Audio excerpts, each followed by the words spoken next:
За 1992 онд Монгол улс ардчилсан үндсэн хуулиа баталсан. Ардчилсан үндсэн хуулийн тулгын 3 чулуу бол хүмүүнлэг иргэний ардчилсан нийгэм байгуулахын зорилго юм аа.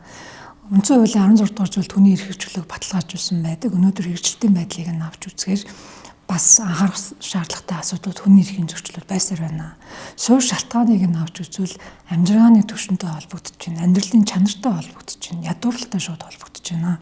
34 жилийн хугацаанд Монгол улс ядуурлыг төдийлөн ахиж дөрвтэй буруулж чадсангүй.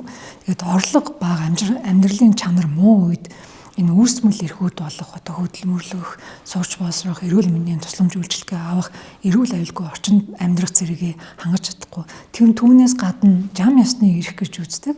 Энэ амьд явах эрх, за үжил бодолтой байх эрх, үжил бодлоо илэрхийлэх хэрэгтэй, шүтэх эрх гэд энэ бүхнийгээ ч гэсэн хэрэгжүүлэхэд төвөгтэй болдог, хүндрэлтэй болдог. Тийм учраас өнөөдөр бид нэр үндсэн хуулийн батлагдаад ардчилсан үндсэн хууль батлагдаад 34 жил болсны дараагаар эрхцүүлэх ёстой зүйл бол өнгөн хэсэгтээ тэмцэх биш. Хүний эрхийн зөрчлийн наа захын илэрцтэй тэмцэх биш. Түүнийг одоо арилгахын төлөө биш, харин суурь шалтгаануудад гүн давхарлуулан урд тогтолцооны хувьд шинжилгээ хийх шаардлагатай. Энэ бол үндсэн хуулийн 19-ийн 1 заасан үүрэг юм аа.